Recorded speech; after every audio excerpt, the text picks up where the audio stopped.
Hi guys, good morning guys. Today topic is cash flow. Cash flow ये वाला जो topic है sir वो आपके किन किन बच्चों के लिए रेलेवेंट है वो मैं आपको बता देता हूँ सर। क्लास ट्वेल्थ वाले बच्चे भी इस कैश फ्लो के टॉपिक को देख सकते हैं और सीए इंटर वाले बच्चे भी इस कैश फ्लो के टॉपिक को देख सकते हैं सर। सीए इंटर में ग्रुप 1 के अंदर अकाउंट्स के अंदर कैश फ्लो वाला टॉपिक है और ट्वेल्थ के अंदर एनसीईआरटी की बुक के अंदर आपका सेकंड मॉड्यूल का लास्ट वाला चैप्टर कैश फ्लो है। तो सर ये दोनों ही लेवल के बच्चों के लिए काम का टॉपिक है, इंपॉर्टेंट टॉपिक है सर। हर बार एग्जाम में 10 से 15 मार्क्स का आता है। अगर मैं सीए लेवल की बात करूँ, किस लेवल की बात करूँ, अगर मैं इसे सीए लेवल पे बात करता हूँ, सीए इंटर के लेवल पर, तो ये जो टॉपिक है अप्रॉक्स 10 to 15 मार्क्स का हर साल आता है। या फिर मैं अगर बात करता हूँ क्लास 12th की, तो ये जो टॉपिक है वो 7 to 8 मार्क्स का मिनिमम आता है। मतलब दोनों ही क्लासेस में ये दोनों जो टॉपिक है कैश फ्लो बहुत इंपॉर्टेंट है सर। तो आइए अपन इसको स्टार्ट करते हैं कैश फ्लो को। तो सर जो कैश फ्लो है मैं बेसिकली इसके अंदर एक थ्योरी लिखवाऊंगा आपको कि जो AS3 है, क्या बोला था मैंने, जो AS3 है उसका नाम भी कैश फ्लो स्टेटमेंट होता है, ठीक है। और आपको बेसिकली कैश फ्लो स्टेटमेंट को डील कौन करता है, AS3। तो सर सीए इंटर वाले बच्चों आपका इसी बहाने AS3 भी हो जाएगा। और सीए इंटर वाले बच्चा अगर कोई इस वीडियो को देख रहा है, देखनी भी चाहिए, और अगर देख रहा है वो, तो सर आपको मैं बता देता हूँ आपका AS के ऊपर जो क्रैश कोर्स है वो लॉन्च हो चुका है, जिसमें मैंने अभी तक आपको AS2 और AS11 के सारे प्रैक्टिकल क्वेश्चंस प्लस जितने भी कॉन्सेप्ट्स हैं वो सारे मैंने आपको करवा दिए हैं। क्लियर है, समझ में आई बात? Yes sir. जो today I will start AS3, another name of AS3 will cash flow, ठीक है सर। यस तो sir cash flow statement basically होता क्या है, तो आइए अपन स्टार्ट करते हैं sir cash flow statement. Sir cash flow statement basically आपके तरह से देखा जाए एक तरीके से आपका जो ओपनिंग कैश है, क्या बोला मैंने, आपके ओपनिंग कैश से क्लोजिंग कैश तक किस तरीके से पहुंचा गया है। मान लो आपके पास ओपनिंग में 1000 रुपये थे, आपके पास क्लोजिंग में 1200 रुपये हो गए, कैसे 200 रुपये आपने किस तरीके से बढ़ाए, उसको क्या रिप्रेजेंट करा है आपने, कैसे रिप्रेजेंट करा है, वो कैश फ्लो स्टेटमेंट बताता है। तो सर कैश फ्लो स्टेटमेंट को बेसिकली 3 कैटेगरीज में बांटा गया है, cash flow from operating activities, cash flow from operating activities, cash flow from investing activities and cash flow from financing activities. Clear है? Yes sir. अब बेसिकली क्या होता है कि सर जो आपका ऑपरेटिंग एक्टिविटी होता है इसे हम शॉर्ट में कहते हैं COA, इसे कहते हैं CFIA और इसे कहते हैं फाइनेंसिंग को सर CFFA, ठीक है सर। तो कैश फ्लो स्टेटमेंट में सर जो ऑपरेशन से रिलेटेड जितनी भी चीज़ें होती है, जो आपके ऑपरेशन से रिलेटेड होती है, मतलब नॉर्मल बिजनेस ऑपरेशन से रिलेटेड चीज़ें, नॉर्मल बिजनेस ऑपरेशन से रिलेटेड जितनी भी चीज़ें होती है वो सारी आपके कहाँ जाती है सर, ऑपरेटिंग एक्टिविटी में जाती है। इन्वेस्टिंग एक्टिविटी में सर जितना भी आपके असेट से रिलेटेड जो भी चीज़ें होती है, जो भी सर आपकी असेट से रिलेटेड जो भी चीज़ें होती है वो आपकी कहाँ जाती है, इन्वेस्टिंग में। और फाइनेंसिंग में जो भी सर आपकी लायबिलिटीज से रिलेटेड होती है, जो भी सर आपकी लायबिलिटीज से रिलेटेड चीज़ें होती है वो कहाँ जाती है सर, आपके फाइनेंसिंग में जाती है। समझ में आया? Yes sir. अब सर एक्चुअली में क्या होता है कि ये ऑपरेटिंग, इन्वेस्टिंग और फाइनेंसिंग एक्टिविटी अगर आपको यहाँ तक समझ में आया हो तो इसके अंदर आपके 2 पार्ट और होते हैं जो आपको समझना चाहिए सर। एक होता है सर आपका क्या, कैश एंड कैश इक्विवेलेंट। क्या वर्ड सर बोला मैंने, cash and cash equivalent, cash equivalent. I think sir आपको पता होगा एज पर, क्या बोला सर मैंने, एज पर, क्या बोला सर मैंने, as per schedule 3 of companies act, as per schedule 3 of companies act 2013 के अकॉर्डिंग आपका एक होता है cash and cash equivalent.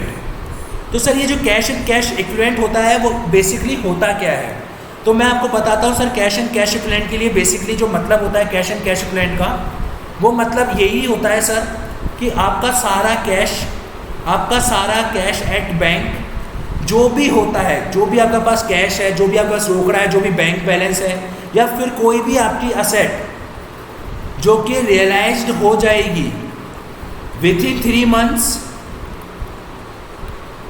From the date of acquisition, from the date of acquisition.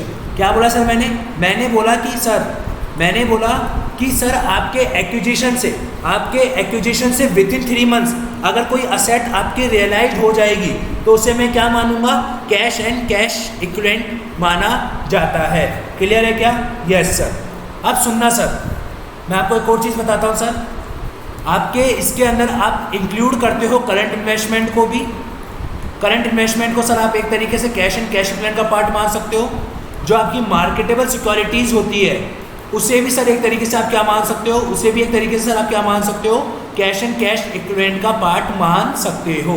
Clear है? बट सर ध्यान रखना, एक क्लैरिफिकेशन सर, कि जो आपका बैंक ओवरड्राफ्ट होता है, BOD बैंक ओवरड्राफ्ट, वो आपका कैश एंड कैश इक्विवेलेंट का पार्ट नहीं होता है। कैश एंड कैश इक्विवेलेंट का पार्ट नहीं होता है। क्लियर है? पार्ट नहीं होता है। समझ में आ रही है बात? सर कई बच्चे इसमें कंफ्यूज हो जाते हैं, इसका आंसर मैंने ये आपको क्लैरिफाई करवा दिया है कि sir cash and cash equivalent में क्या क्या चीज़ें आती है, और bank overdraft cash and cash equivalent का पार्ट नहीं होता है। ऑपरेटिंग एक्टिविटी जो आपके नॉर्मल बिजनेस से रिलेटेड होती है, इन्वेस्टिंग एक्टिविटी जो आपकी असेट से रिलेटेड होती है, फाइनेंसिंग एक्टिविटी जो आपकी लायबिलिटी से रिलेटेड होती है। आइए सर एक और चीज़ की बात करते हैं, एक और क्लैरिफिकेशन आपको ध्यान में रखना है सर मैं आपको बताता हूँ इंटरेस्ट और डिविडेंड के बारे में। ठीक है? Yes sir. ध्यान रखना सर, अगर वो आपका फाइनेंशियल इंस्टीट्यूशन है, क्या बोला मैंने, अगर वो आपका फाइनेंशियल इंस्टीट्यूशन है, अगर वो फाइनेंशियल इंस्टीट्यूशन है वो अगर, तो ध्यान रखना सर वो जितनी भी चीज़ें होगी इंटरेस्ट और डिविडेंड की, वो आपकी CFOA में जाएगी। किस में जाएगी? CFOA में। लेकिन सर अगर वो आपका अदर देन फाइनेंशियल इंस्टीट्यूशन है, क्या बोला मैंने, अदर देन फाइनेंशियल इंस्टीट्यूशन है, मतलब अदर देन FI बोलते फाइनेंशियल इंस्टीट्यूशन के अलावा है, मतलब नॉर्मल बिजनेस है, तो ध्यान रखना सर दो चीज़ें होती हैं। अगर आप रिसीव करोगे तो आप उसको CFIA में डालोगे, अगर आप उसे पे करोगे तो आप उसे CFFA में डालोगे।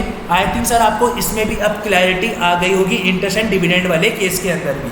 सर मैं आपको पहले वो पॉइंट बता रहा हूँ जिसमें बच्चा बहुत ज़्यादा कंफ्यूज हो जाता है AS3 के अंदर, कैश फ्लो स्टेटमेंट के अंदर। ठीक है? Yes sir. आइए अब अपन बात करते हैं आगे। सर अब मैं बात करता हूँ मेन इंपॉर्टेंट टॉपिक की, हाउ मैनी टाइप्स, कितने टाइप के क्वेश्चंस होते हैं sir, how many types of question in cash flow. Sir cash flow में कितने टाइप के आपके पास क्वेश्चन होते हैं, मैं आइए इसकी बात करता हूँ। इंपॉर्टेंट है ये आपके एग्जाम के लिए इंपॉर्टेंट है सर। ध्यान रखना सर कैश फ्लो के 3 टाइप के क्वेश्चंस होते हैं सर एग्जाम में, 3 टाइप के। पहला, व्हेन आपको P&L गिवन हो, आपको profit and loss account given होता हो। दूसरा, व्हेन जब आपको P&L अकाउंट नॉट गिवन, जब आपको सर क्या गिवन ना हो, P&L अकाउंट गिवन ना हो, तो क्या करेंगे, जब P&L अकाउंट गिवन हो तो क्या करेंगे। और सर तीसरा, जब ये होता है P&L अकाउंट गिवन ना हो प्लस बैलेंस शीट गिवन हो, प्लस बैलेंस शीट गिवन होती है आपको सिर्फ ओनली। ठीक है सर। तीसरे टाइप का क्वेश्चन होता है when no P&L and no balance sheet, only information जब गिवन होती है। क्लियर है क्या? समझ में आ रही है बात? Yes sir. तो सर हमारे एग्जाम के लिए कौन सा इंपॉर्टेंट है, आपके एग्जाम के लिए एक तो देखिए सर ये इंपॉर्टेंट है, और एक आपके एग्जाम के लिए ये इंपॉर्टेंट है।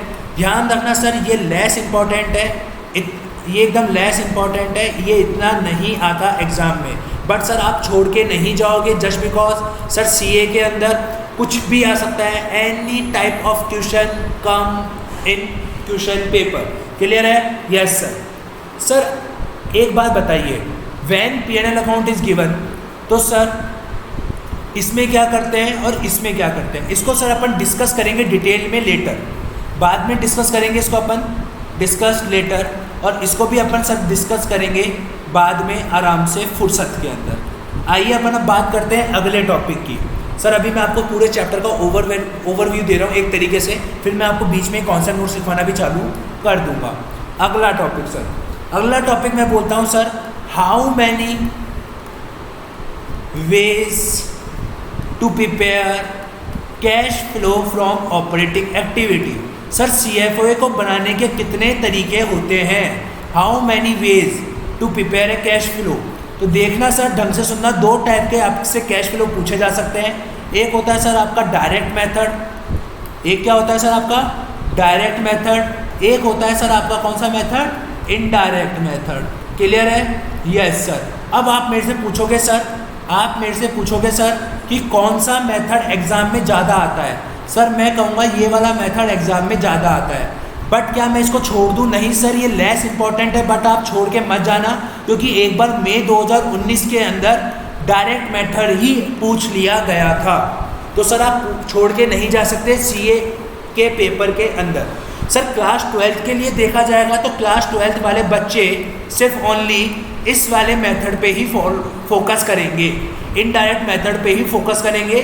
डायरेक्ट मेथड पे क्लास 12 वाले बच्चे फोकस नहीं करेंगे, जस्ट बिकॉज सर आपके एग्जाम के अंदर डायरेक्ट मेथड नहीं पूछा जाएगा, आपके एग्जाम के अंदर सर ओनली इनडायरेक्ट मेथड ही पूछा जाता है।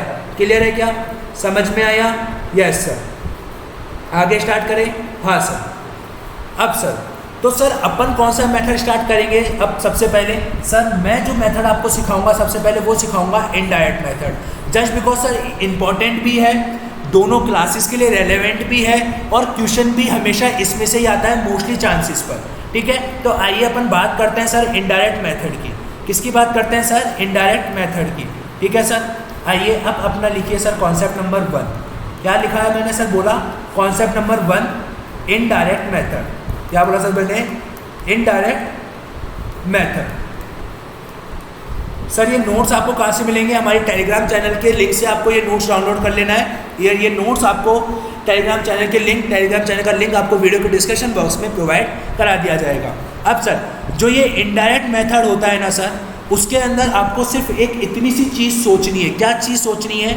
क्या ये खर्चा या इनकम रेगुलर इनकम है क्या? रेगुलर इनकम या फिर एक्सपेंडिचर है क्या? ठीक है। दूसरा पॉइंट ऑफ व्यू आपको ये सोचना है, क्या ये हमारे नॉर्मल बिजनेस से रिलेटेड है क्या? क्या ये हमारे नॉर्मल बिजनेस से रिलेटेड है क्या? क्लियर है? सर देखो मैं आपको पूरी समझाने की कोशिश करूँगा, अगर समझ में आ जाता है तो वेल इन गुड। आपको अगर बाई चांस समझ में नहीं आता है इन वर्स्ट केस, तो सर मैं आपको एक पूरा फॉर्मेट दे दूंगा, वो पूरा फॉर्मेट आप याद कर लेना, आपका क्वेश्चन बन जाएगा एग्जाम के अंदर। क्लियर है? क्या ये नॉर्मल बिजनेस से रिलेटेड है या नहीं? ये दो चीज़ें सर आपको दिमाग में बिठानी ही पड़ेगी, तो ही आपका जाके एक तरीके से क्या बैठेगा सर, तभी आपको सर क्या आएगा, इनडायरेक्ट मेथड समझ में आएगा। आइए सर इनडायरेक्ट मेथड को स्टार्ट करते हैं CFOA। ठीक है सर, ये CFOA बनाने के दो मेथड होते हैं, CFI CFFA नहीं बनाने के होते, ओनली CFOA बनाने के दो मेथड होते हैं। ठीक है, कंफ्यूज मत होना सर एग्जाम में।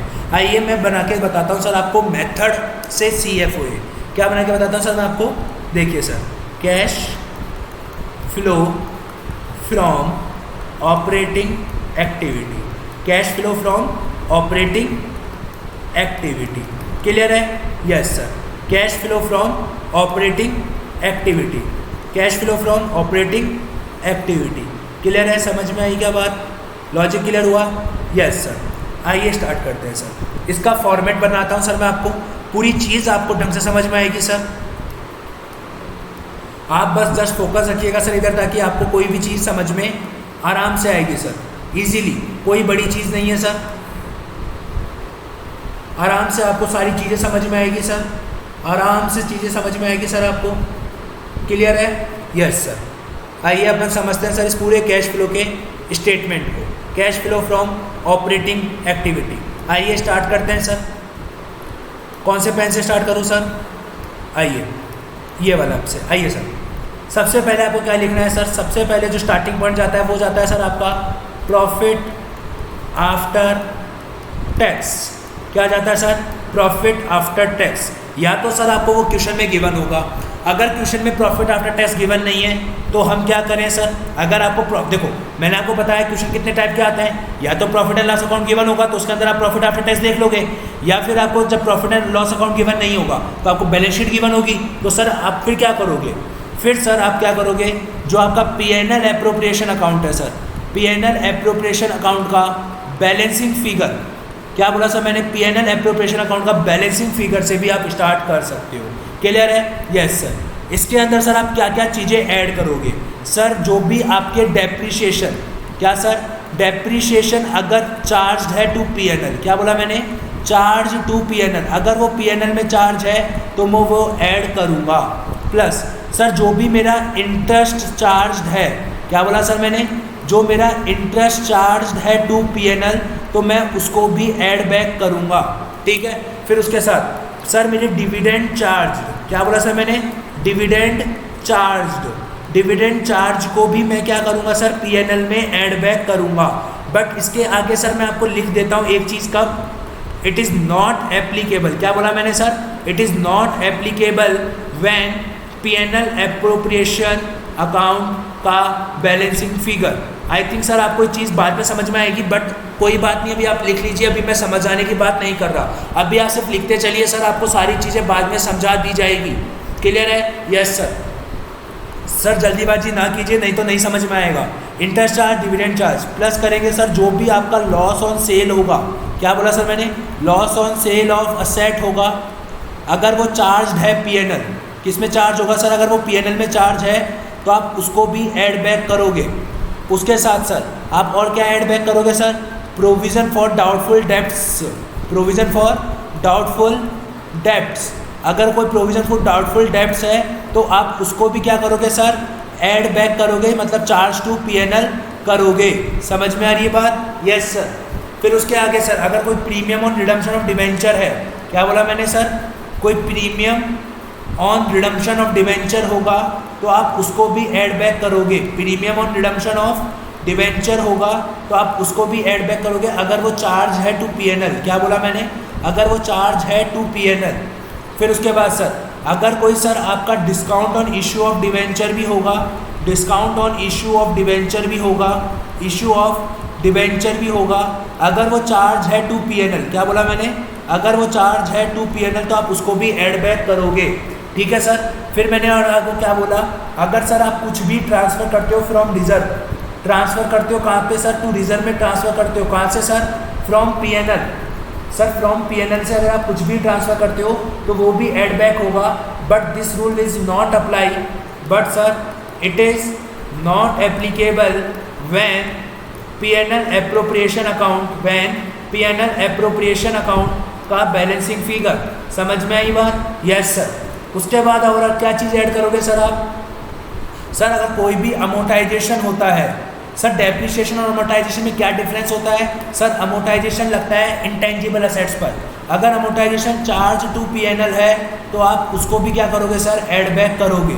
सर अगर कोई अर्थक्वेक लॉसेज है, क्या बोला सर मैंने, कोई नेचुरल कैलेमिटी से कोई लॉसेज हैं सर, अगर नेचुरल कैलेमिटी से अगर कोई लॉसेज हैं सर जो अगर आपके पीएनएल में चार्ज हुए हैं, चार्ज टू पीएनएल होगा तो ही ऐड बैक करेंगे सर।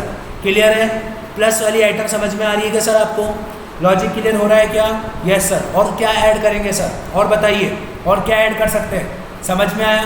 जितने भी नॉन कैश एक्सपेंडिचर आइटम होंगे, जो भी आपका ऑपरेटिंग एक्टिविटी से रिलेटेड नहीं होगा, वो सारे खर्चे हम क्या कर देंगे सर, ऐड बैक करते चलेंगे। उसके साथ सर हम एक और चीज़ ऐड करेंगे। क्या ऐड करेंगे सर? आपका प्रोविज़न फॉर टैक्सेशन।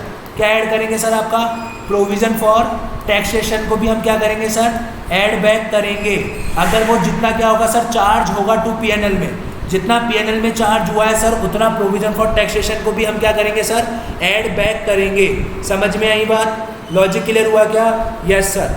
उसके बाद अब आ जाइए सर माइनस वाले आइटम्स पर। किस वाले आइटम पर? माइनस वाले आइटम पर। आपने सर इंटरेस्ट चार्ज को प्लस किया था, तो अगर आपकी कोई इंटरेस्ट इनकम है, क्या बोला सर मैंने, अगर interest income charge to PNL है, चार्ज टू पीएनएल है तो आप उसको भी माइनस करोगे सर। समझ में आया? उसी के साथ सर एक और चीज़, अगर कोई सर आपका extra ordinary item, extra ordinary item का मतलब क्या होता है सर, मैं वो भी लिखवा दूंगा। अगर कोई आपका एक्स्ट्रा ऑर्डिनरी आइटम सर अगर पीएनएल में चार्ज है तो आप उसको भी क्या करोगे सर, ऐड बैक करोगे। अब सर एक्स्ट्रा ऑर्डिनरी आइटम क्या क्या होता है मैं इसको भी समझा दूंगा। ये पॉइंट है समझाने वाला, वो मैं समझा दूंगा सर, कोई वरी डोंट वरी, इसको मैं समझा दूंगा। क्लियर है? Yes sir. Interest charge, interest income अगर चार्ज टू पीएनएल है तो उसको माइनस करेंगे। ऐसे सर अगर कोई डिविडेंड इनकम है, क्या बोला था मैंने, अगर कोई डिविडेंड इनकम है चार्ज हो रखी है जो पीएनएल में, जो चार्ज हो रखी है किसके अंदर सर, टू P&L के अंदर, तो आप उसको भी माइनस करोगे। अगर सर कोई आपको जैसे इंश्योरेंस क्लेम रिसीव्ड हुआ है, अगर कोई आपको सर इंश्योरेंस क्लेम रिसीव्ड हुआ है, मतलब जो चार्ज है टू P&L आपको मिला होगा, तो आप उसको भी माइनस करोगे। उसके साथ साथ अगर कोई प्रॉफिट हुआ है ऑन सेल पर, प्रॉफिट हुआ है ऑन सेल ऑफ असेट पर, ऑन सेल ऑफ असेट पर, और जिसे चार्ज किया गया है P&L में, जिसे चार्ज किया गया है सर P&L में, आप उसे भी क्या करोगे, माइनस करोगे। उसी के साथ सर, उसी के साथ और क्या चीज़ें माइनस करोगे सर आप, और आप माइनस करोगे सर अगर कोई इनकम टैक्स रिफंड है सर, अगर आपने जैसे प्रोविजन फॉर टैक्सेशन को ऐड बैक किया था, ऐसे कोई इनकम टैक्स रिफंड है सर, अगर क्या बोला मैंने, अगर कोई इनकम टैक्स रिफंड जो कि चार्ज है टू P&L में, जितना P&L में चार्ज होगा आप उसको भी क्या करोगे सर, माइनस करोगे। उसके बाद सर और कौन सी इनकम आती है सर आपकी, और कोई भी इनकम होती है क्या सर? मोस्टली आपको एग्जाम के अंदर इतनी ही इनकम दिखाई देगी जिसको आपको क्या करना पड़ेगा सर, माइनस करना पड़ेगा। पहले जो प्लस हुए थे ये सारे प्लस होंगे, फिर ये माइनस होंगे, तो आपके पास सर क्या आ जाएगा, आपके पास सर क्या आ जाएगा, आपके पास आ जाएगा सर एक तरीके से क्या, एक सेकंड सर, आपके पास सर क्या आ जाएगा, आपके पास सर आ जाएगा एक तरीके से ऑपरेटिंग, क्या बोला सर मैंने, ऑपरेटिंग कैश फ्लो। क्या आ जाएगा सर ये, operating cash flow, operating cash flow before change in working capital, before change, change मतलब delta, in working capital, working capital में चेंज से पहले जो कैश फ्लो में चेंज आया है वो इतना है। क्लियर है? Yes sir. फिर अपन अब क्या करते हैं सर, अब अपन चेंज कंसिडर करेंगे। एक फॉर्मेट है सर, दिन से सुनना सर। माइनस क्या करेंगे सर, अगर इंक्रीज हो रहा है किसके अंदर सर, अगर करंट असेट के अंदर। अब सर करंट असेट में किन किन चीज़ों का चेंज कंसिडर करते हैं, किन किन चीज़ों का नहीं करते हैं, लिख लीजिए सर। करंट असेट में किन किन चीज़ों को एक्सक्लूड कर देंगे, किन किन चीज़ों को एक्सक्लूड कर देंगे sir. Cash and cash equivalent का चेंज कंसिडर नहीं करेंगे सर। क्लियर है? Yes sir. दूसरा, जो भी आपका इंटरेस्ट रिसीवेबल होगा और जो भी अगर आपका कोई डिविडेंड रिसीवेबल होगा उसका भी चेंज कंसिडर नहीं करेंगे। अगर कोई इनकम टैक्स रिफंड रिसीवेबल होगा तो उसका भी अपन चेंज कंसिडर नहीं करते हैं। इनकम टैक्स रिफंड रिसीवेबल का भी चेंज कंसिडर नहीं करते हैं। उसके बाद अगर सर कोई short term loan and advance होंगे, short term loan and advance होंगे तो उसका भी अपन क्या नहीं करते सर, उसका भी चेंज कंसिडर नहीं करते हैं। क्लियर है सर? करंट इन्वेस्टमेंट का भी चेंज कंसिडर नहीं करते। क्यों सर? क्योंकि करंट इन्वेस्टमेंट को हम क्या मानते हैं, cash and cash equivalent. Sir marketable securities का भी अपन चेंज कंसिडर नहीं करते। क्यों नहीं करते सर? क्योंकि हम इसे क्या मानते हैं, हम इसे कैश एंड कैश इक्विवेलेंट का पार्ट मानते हैं। इन सभी का चेंज कंसिडर नहीं करते, बाकी बची हुई सारी करंट असेट का चेंज अपन कंसिडर करते हैं। क्लियर है? Yes sir. अगर आपकी करंट असेट बढ़ेगी तो माइनस करना है, फिर प्लस करना है अगर आपकी डिक्रीज होती है। क्या सर? अगर आपकी डिक्रीज होती है करंट असेट, अगर आपकी करंट असेट डिक्रीज होती है तो आप उसको प्लस करोगे। ऐसे ही सर क्या माइनस करोगे, आप माइनस करोगे सर अगर आपकी डिक्रीज होती है करंट लायबिलिटी। क्या बोला सर मैंने? अगर आपकी करंट लायबिलिटी डिक्रीज होती है। अब सर किस किस को एक्सक्लूड कर दोगे करंट लायबिलिटी के अंदर, किन किन चीज़ों को सर एक्सक्लूड कर दोगे आप? सर एक्सक्लूड कर दोगे आप बहुत सारी चीज़ों को। कौन कौन सी चीज़ों को सर? देखिए, जैसे जो पहली चीज़ है वो है सर आपका बैंक ओवरड्राफ्ट। आपका जो बैंक ओवरड्राफ्ट है उसके चेंज को कंसिडर नहीं करेंगे। उसके बाद जो इंटरेस्ट पेबल है उसके चेंज को कंसिडर नहीं करेंगे। उसके बाद जो सर आपका डिविडेंड पेबल है उसके चेंज को कंसिडर नहीं करेंगे। उसके बाद सर जो आपका प्रोविज़न फॉर टैक्सेशन है उसके भी चेंज को कंसिडर नहीं करेंगे। ठीक है? प्रोविजन फॉर टैक्स बोल लो या इनकम टैक्स पेएबल बोल लो, बात एक ही होती है। ठीक है? मैं वो वर्ड भी लिखवा देता हूँ ताकि आपको कोई कन्फ्यूजन ना हो। इनके चेंज को कंसिडर नहीं करते हैं, ये चीज़ आप पहले ही हटा देना सर। शॉर्ट टर्म बोरोइंग को भी सर, शॉर्ट टर्म बोरोइंग जो होता है उसके चेंज को भी कंसिडर नहीं करते हैं। क्लियर हुआ क्या? Yes sir. समझ में आया? Yes sir. Interest payable, dividend payable, bank overdraft, provision for taxation, income tax payable, short term borrowing, sir इनके चेंज को कंसिडर नहीं करते हैं। क्लियर हुआ क्या या नहीं हुआ? समझ में आया या नहीं आया? एक और चीज़ थी सर करंट असेट में, वो भी लिख लीजिए। एक चीज़ रह गई सर मेरे से, लिख लीजिए सर उस चीज़ को भी, इधर लिख लीजिए सर। कोई भी अगर जैसे क्या बोलते हैं एक्स्ट्रा ऑर्डिनरी आइटम है, क्या बोला सर मैंने? एक्स्ट्रा ऑर्डिनरी आइटम होता है तो उसके चेंज को भी कंसिडर नहीं करते। ऐसे अगर कोई नेचुरल कैलेमिटी का लॉस है तो उसके चेंज को भी कंसिडर नहीं करते हैं। क्लियर है क्या? समझ में आई क्या बात? Yes sir. क्या क्या नई चीज़ें लिखवाई मैंने? नेचुरल कैलेमिटी का लॉस के चेंज को भी कंसिडर नहीं करते और दूसरा एक्स्ट्रा ऑर्डिनरी आइटम के चेंज को भी कंसिडर नहीं करते हैं। क्लियर है क्या? Yes sir. समझ में आई क्या बात? यस। अब आगे सर, आगे लिखते हैं सर अपन। अब आगे लिखिए, प्लस करेंगे अगर आपका इंक्रीज हो जाता है करंट लायबिलिटी। अगर आपका सर करंट लायबिलिटी इंक्रीज हो जाता है तो उसे ऐड करेंगे तो आपके पास क्या आ जाएगा सर? आपके पास आ जाएगा कैश फ्लो। क्या आ जाएगा सर आपके पास? कैश फ्लो बिफोर, क्या का before sir? Before tax paid. जितना आपने टैक्स पे करा है उससे पहले का टैक्स पेड से पहले का आपके पास क्या आ जाएगा सर? कैश फ्लो आ जाएगा। क्लियर है? Yes sir. फिर क्या माइनस करोगे सर आप? Tax paid. सर ये टैक्स पेड कैसे माइनस करोगे? क्या बोला मैंने? बाय प्रिपेयरिंग करके। क्या प्रिपेयर करके?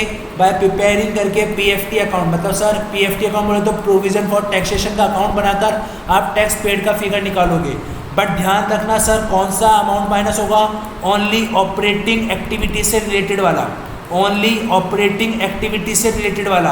हो सकता है सर कभी कभार आप टैक्स पे कर रहे हो 10,000 रुपये, जिसमें से 2,000 का जो टैक्स है वो इन्वेस्टमेंट रिलेटेड एक्टिविटी से रिलेटेड है, तो आपको CFIA में से माइनस करना पड़ेगा 2,000, इधर से 8,000 ही माइनस करोगे। क्लियर है? Yes sir. प्लस करोगे सर क्या? Income tax refund. क्या प्लस करोगे sir? Income tax refund. Sir क्या कैसे निकालेंगे सर? क्या करके? बाय प्रिपेयरिंग करके सर। क्या बोला मैंने? क्या बोला सर मैंने? बाय प्रिपेयरिंग करके। क्या सर? कौन सा अकाउंट प्रिपेयरिंग करके? ITR account. कौन सा अकाउंट सर?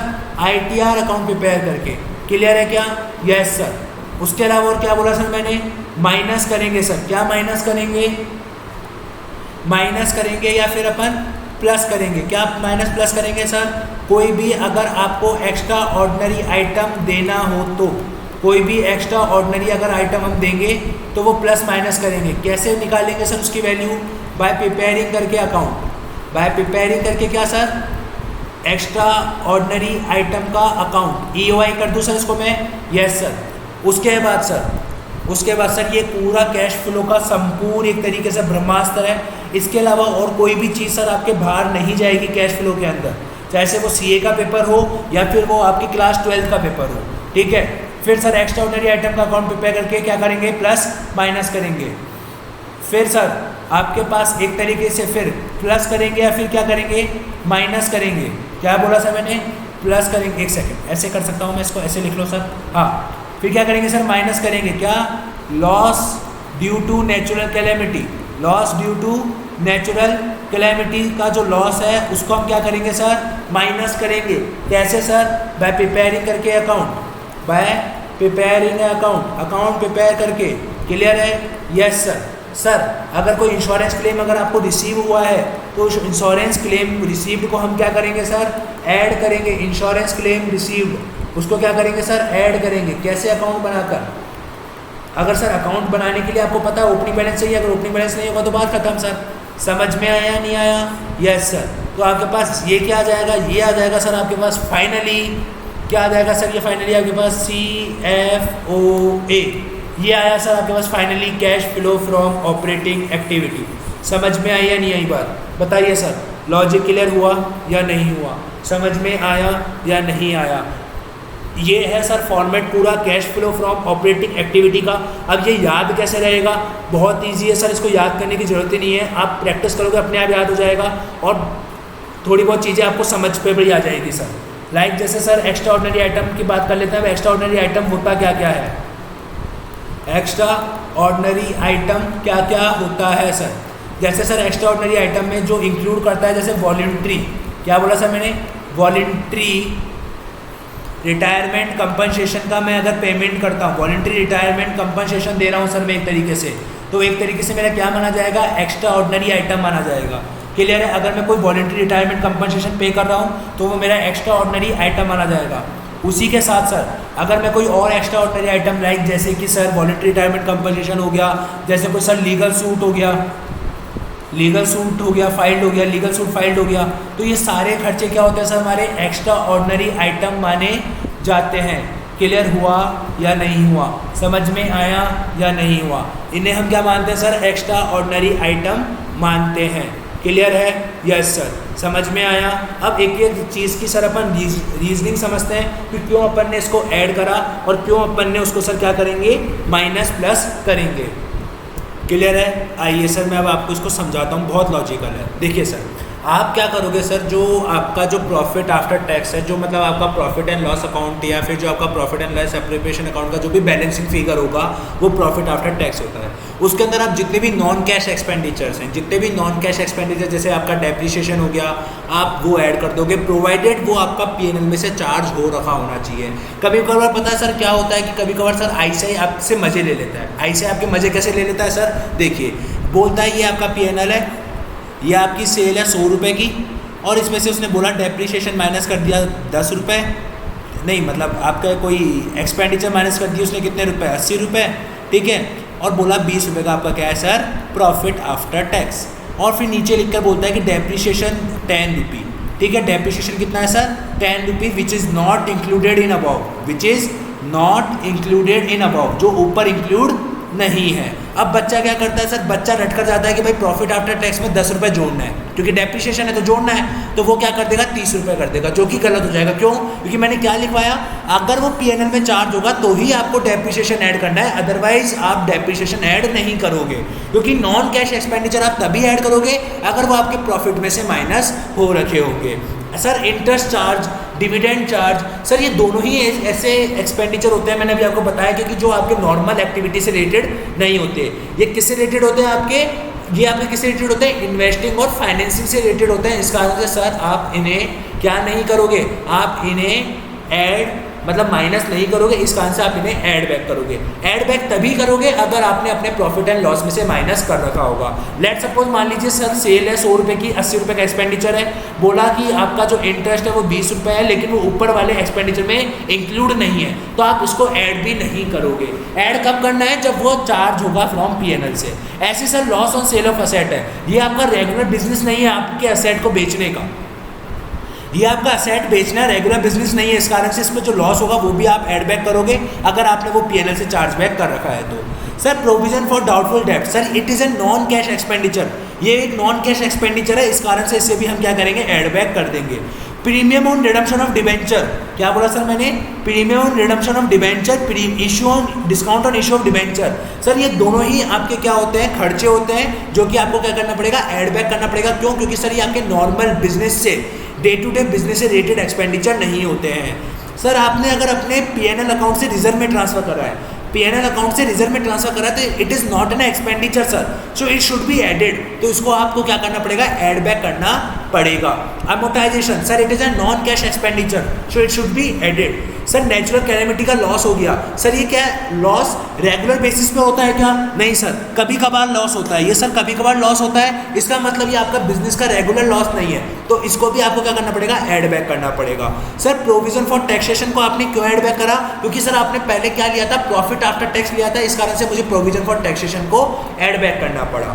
फिर sir extraordinary charge item to PNL, sir extraordinary item जैसे वॉलंटरी रिटायरमेंट कंपनसेशन हो गया या फिर लीगल फीस सूट फाइल्ड हो गया, तो ये सारे आपके एक्स्ट्रा ऑर्डिनरी आइटम होते हैं जिनको आपको क्या करना पड़ता है? माइनस कर रखा है आपने पीएनएल में से अगर, तो आपको इनको ऐड बैक करना पड़ेगा। क्यों? क्योंकि ये आपके नॉर्मल बिजनेस से रिलेटेड नहीं होते हैं, अगर पीएनएल में से चार्ज कर रखा है तो ही ऐड करेंगे।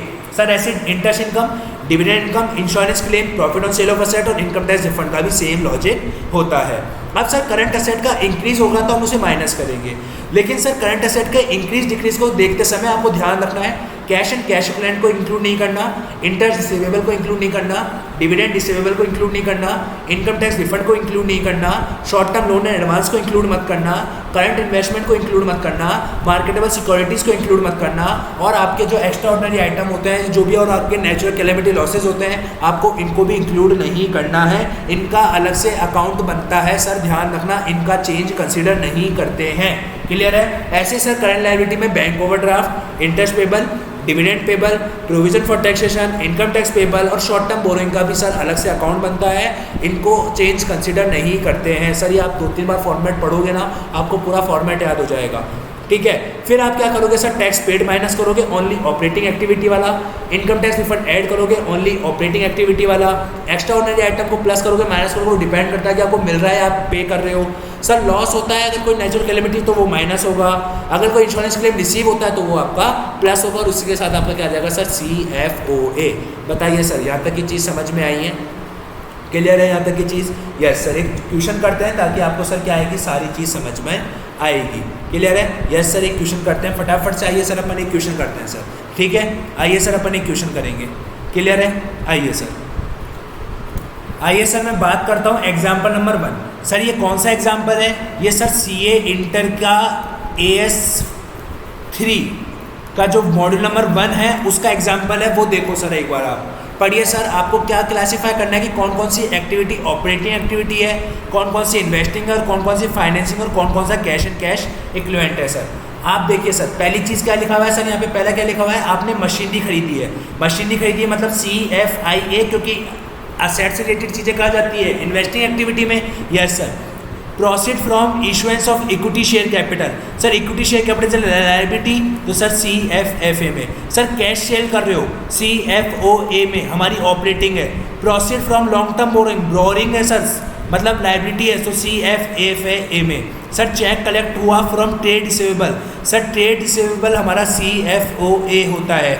ध्यान रखना सर, एक चीज़ ध्यान रखना सर, मैं आपको लिखवा देता हूँ एक चीज़, ज़रूर ध्यान रखना सर, वो चीज़ जो मैं आपको बता रहा हूँ। एक बार जस्ट अ सेकंड सर, मैं आपको चीज़ लिखवा देता हूँ sir, 1 minute sir, 1 minute sir. सुनना, आपके सर ऑपरेटिंग एक्टिविटी में एम्प्लॉय से रिलेटेड, सप्लायर से रिलेटेड, आपके कस्टमर से रिलेटेड जो भी चीज़ें होती है ना, वो सर आपकी किसका पार्ट बनती है, वो सर आपके ऑपरेटिंग एक्टिविटी का पार्ट बनती है। क्यों? क्योंकि किसी भी बिजनेस में सप्लायर कस्टमर अगर नहीं होंगे तो वो बिजनेस चलेगा कैसे, अगर एम्प्लॉय नहीं होंगे तो वो बिजनेस रन कैसे होगा। क्लियर है? यस सर, लिख लिया आप लोगों ने?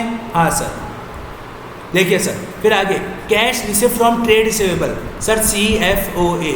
सर ट्रेडिंग कमीशन रिसीव्ड हुआ है, ट्रेडिंग का कमीशन है सर, मतलब एक नॉर्मल बिजनेस है सर CFOA, क्योंकि ट्रेडिंग वर्ड लिख दिया ना सर, क्या वर्ड लिख दिया? Trading word. ट्रेडिंग वर्ड मतलब हमारे ऑपरेशन से रिलेटेड है। क्लियर है? Purchase of investment, investment purchase कर रहे हो सर, क्या आएगा? CFIA। Sir redemption of preference share, आप प्रेफरेंस शेयर का रिडम्पशन कर रहे हो सर CFFA, क्योंकि प्रेफरेंस शेयर हमारी कैपिटल होती है। Cash purchase sir CFOA। Clear है क्या? समझ में आ रहा है बात? Yes sir. पर proceed from sale of investment, investment है मतलब CFIA। गुडविल है सर असेट मतलब CFIA। Sir cash paid to supplier, supplier है मतलब CFOA। सर डिविडेंड पेड कर रहे हो, डिविडेंड पे कर रहे हो मतलब sir CFFA। Sir wages and salary paid कर रहे हो, सर ये नॉर्मल एक्सपेंडिचर होता है CFOA, क्योंकि एम्प्लॉय को ही हम वेजेस और सैलरी पेड करते हैं। सर पेटेंट है, पेटेंट है मतलब हमारा असेट है CFIA। सर इंटरेस्ट रिसीव्ड हुआ है, इंटरेस्ट रिसीव्ड हुआ है CFIA। सर इंटरेस्ट पे हुआ है CFFA। सर ऑफिस और एडमिनिस्ट्रेशन का एक्सपेंडिचर है सर CFOA। ये नॉर्मल एक्सपेंडिचर है सर, अगर आप बिजनेस चला रहे हो तो आपके इलेक्ट्रिसिटी का एक्सपेंडिचर तो आएगा ही आएगा। क्लियर है? Yes sir. Manufacturing overhead, sir आप मैन्युफैक्चरिंग करोगे तो वो तो आएगा ही आएगा CFOA। सर डिविडेंड रिसीव्ड हुआ है CFIA। सर रेंट रिसीव्ड हुआ है, सर रेंट रिसीव्ड हुआ है CFIA। सर सेलिंग और डिस्ट्रीब्यूशन एक्सपेंडिचर पे करे सर CFOA। इनकम टैक्स पे करा सर आपका CFOA, ऑपरेटिंग एक्टिविटी है सर। डिविडेंड पे करा सर मैंने, डिविडेंड पे करा सर CFIFFA। ठीक है? अंडरराइटर कमीशन पे कर रहे हैं सर, कमीशन है कौन सा सर? अंडरराइटर कमीशन है। कौन सा commission sir? Underwriter. Underwriter commission क्या होता है सर? शेयर से रिलेटेड होता है, शेयर्स सिक्योरिटी इशू करने से मतलब लायबिलिटी से रिलेटेड होता है। यस सर, तो ये कहाँ जाएगा हमारा? CFFA में। क्लियर है? Yes sir. रेंट पे कर रहे हो सर आप, तो ये नॉर्मल होता है सर, किसी भी बिजनेस को जब आप चलाते हो तो प्रीमाइसिस आप लीज पर लेते हो, और जब आप प्रीमाइसिस लीज पर लेते हो तो उसको आपको रेंट पे करना पड़ता है। Brokerage paid on purchase of investment, sir आपने इन्वेस्टमेंट परचेज करा है मतलब CFIA का खर्चा है। बैंक ओवरड्राफ्ट सर CFFA का खर्चा है। सर कैश क्रेडिट लोन है सर CFFA का खर्चा है। Short term deposit sir CFFA का खर्चा है सर। ठीक है sir. Sir short term deposit है ना सर, शॉर्ट टर्म डिपॉजिट है, शॉर्ट टर्म डिपॉजिट है, इसका मतलब CFIA हो गया ना सर, क्योंकि डिपॉजिट हमारी क्या होती है सर, इन्वेस्टमेंट होता है, हमने डिपॉजिट करवा रखा है, मतलब बैंक में डिपॉजिट करवा रखा है, CFIA हो गया sir. Highly liquid marketable security है सर, तो ये कहा जाएगा sir marketable security cash and cash equivalent में जाएगा sir. Refund of income tax refund है सर, कहाँ जाएगा, CFOA में जाएगा। बताइए सर समझ में आया, मतलब असेट से रिलेटेड है इन्वेस्टमेंट में, फाइनेंसिंग से रिलेटेड है फाइनेंस में, मतलब लोन से रिलेटेड है, और अगर बाकी से रिलेटेड है तो ऑपरेटिंग में। क्लियर हुआ या नहीं हुआ सर, क्लियर हुआ या नहीं हुआ, समझ में आया या नहीं आया, ये ला सर आपके पास, आप आराम से इस पे चेक कर सकते हो आपका आंसर। बताइए सर क्लास 12 वालों, आपको भी समझ में आया क्या? यस सर, बेसिक एक तरीके से आपकी भी प्रैक्टिस हो रही है ना? हाँ सर समझ में आया, यस। अब बात करते हैं सर हमारा इलस्ट्रेशन नंबर 2 की। इलस्ट्रेशन नंबर 2 की बात करो सर। एक्स लिमिटेड परचेज है डिबेंचर, डिबेंचर परचेज करे सर उसने ऑफ वाई लिमिटेड के, जिन्हें रिडीमिंग किया जाएगा विद इन 3 मंथ्स, 3 महीने के अंदर रिडीम कर दिया जाएगा as per AS3 while preparing a cash flow statement. बताओ कहाँ दिखाओगे सर? एक बात सुनना सर, आपने डिबेंचर खरीदे हैं सर आपने डिबेंचर खरीदे हैं, यस सर डिबेंचर खरीदे हैं, और डिबेंचर आपको पता है कि डिबेंचर की वैल्यू क्या रहती है सर, फिक्स रहती है। हाँ सर डिबेंचर की वैल्यू एकदम फिक्स रहती है, और क्या लिखा हुआ है सर, 3 महीने के अंत में सर, 3 मंथ्स के अंदर अंदर आपको क्या मिल जाएगा, रिडीम हो जाएगा, मतलब कैश में कन्वर्ट हो जाएगा। तो हम क्या मानेंगे sir, cash and cash equivalent का पार्ट मानेंगे। क्लियर है क्या, समझ में आया क्या? यस सर, आपको लिखाया था मैंने अभी आपने नोट्स में, देखिए सर अपने नोट्स में मैंने आपको लिखाया था कैश एंड कैश इक्विवेलेंट में अगर within 3 months from the date of acquisition, तो वो हमारा क्या माना जाएगा, कैश एंड कैश इक्विवेलेंट का पार्ट माना जाएगा। क्लियर है क्या? यस सर क्लियर है। एग्जाम्पल नंबर 3 की बात कीजिए सर, देखिए अब सर एग्जाम्पल नंबर 3 क्लियर है सर। आइए अब बात करते हैं अपन इलस्ट्रेशन नंबर 3 की, ठीक है। इलस्ट्रेशन नंबर 3 में क्या लिखा हुआ है sir, classify the following activity as per AS3 cash flow statement. Sir interest paid by financial enterprise, sir financial enterprise ने इंटरेस्ट पे करा है। क्या बोला सर मैंने, फाइनेंशियल एंटरप्राइज ने। मैंने आपको एक चार्ट बनवाया था आज कि अगर फाइनेंशियल इंस्टीट्यूशन इंटरेस्ट पे करती है तो वो उसका किसका पार्ट बनता है, CFOA का, जस्ट बिकॉज किसने पे करा है सर, फाइनेंशियल एंटरप्राइज ने। क्लियर है, यस सर। दूसरा पॉइंट देखो sir, tax deducted at source on interest received from subsidy company. Sir interest received हो रहा है, मतलब सर CFIA। क्या बोलेंगे sir, CFIA। Deposit with bank for a term of 2 years, 2 साल के लिए डिपॉजिट करवाया, मतलब सर हमारा क्या हो जाएगा, CFIA। क्लियर है। Insurance claim receive toward loss of machine by fire. Sir आप बोलोगे अब तो इंश्योरेंस क्लेम रिसीव हुआ है, वो तो आप CFO में डालो, मैंने आपको ये लिखा है, बट सर रिसीव किसके लिए हुआ है, मशीनरी के लिए, और मशीनरी इज CFIA। समझ में आया सर। तो जब भी इंश्योरेंस क्लेम रिसीव होगा तो आपको देखना पड़ेगा किस चीज़ के लिए रिसीव हो रहा है। अगर मशीनरी के लिए रिसीव हो रहा है तो CFIA, मतलब असेट के लिए रिसीव हो रहा है CFIA, अदर देन असेट है CFOA। क्लियर है। Bad debts return of, sir एक जनरल बिजनेस में पैसा हमेशा, कुछ ऐसे लोग होते हैं जिनको माल बेचने के बाद पैसा नहीं आता, उनको कहते हैं अपन CFOA। क्लियर है क्या, समझ में आया? Yes sir. आइए अपन बात करते हैं एग्जाम्पल इलस्ट्रेशन नंबर 4 की। किसकी बात करते हैं सर, इलस्ट्रेशन नंबर 4। सर इसको अभी अपन नहीं करेंगे क्योंकि डायरेक्ट मेथड है, अभी तक अपन ने उसको सीखा नहीं है। प्रिपेयर है कैश फ्लो, ये भी सर अभी आपका डायरेक्ट मेथड है, इसको भी अभी तक अपन ने सीखा नहीं है। जैसे सर अपन ने अभी तक जो सीखा है अपन उसी के बेसिस पे क्वेश्चन करेंगे, ये अपन आने वाली क्लासेस में क्वेश्चन करेंगे illustration number 4 and illustration number 5। ठीक है गाइस, तो अपन ने छोटे मोटे थोड़े से प्रैक्टिकल करे ताकि अपनी अंडरस्टैंडिंग बैठी कि कौन सा CFI है, CFF है, अपन कैसे क्लासीफाई करते हैं। Yes sir. तो आइए जो अपन अब बात करेंगे, अपन कौन से क्वेश्चनों की बात करेंगे, अब हम बात करेंगे सर मोस्टली इन क्वेश्चनों की जिनके अंदर P&L अकाउंट गिवन होगा, तो हम कैसे बनाएंगे। आज सर अब हम इनकी ही बात करेंगे 2-3 क्लासों तक, क्योंकि 2 क्लासों में हम P&L अकाउंट जब गिवन होता है तो उसके ही क्वेश्चंस को अपन डन करेंगे। आओ सर अपन अब इसके क्वेश्चन करते हैं अपन फटाफट से। आइए सर एग्जाम्पल नंबर 3, ये सर एक एडिशनल क्वेश्चन है जिसका मैं आपको PDF हमारे टेलीग्राम चैनल पे भेज दूंगा, CA इंटर वालों, आप वहाँ से ये डाउनलोड कर सकते हो सर। देखिए सर आपको क्या निकालना है, आपको निकालना है cash flow from operating activity. क्या निकालने के लिए बोला है, सिर्फ only cash flow from operating activity. ठीक है। क्या सर आपको P&L गिवन है? यस सर हमारे को P&L गिवन है। P&L गिवन है, इसका मतलब टाइप 1 वाला क्वेश्चन हो गया, जो भी मैंने आपको बोला कि अब मैं इस पे ही क्वेश्चन करवाऊंगा आपको। Yes sir. टाइप 1 वाला क्वेश्चन है, यस सर। तो बनाए CFOA। मैंने क्या बोला, सबसे पहले चालू किससे करेंगे, प्रॉफिट आफ्टर टैक्स से। प्रॉफिट आफ्टर टैक्स कितना गिवन है सर हमारा, 12,000 रुपये। तो 12,000 रुपये लिखे, यस सर। इसमें क्या ऐड करते हैं सर अपन, डेप्रीशिएशन। डेप्रीशिएशन का चार्ज है क्या PNL में, यस सर 7,000 रुपये डेप्रीशिएशन चार्ज है, डेप्रीशिएशन जोड़ देंगे 7,000 रुपये।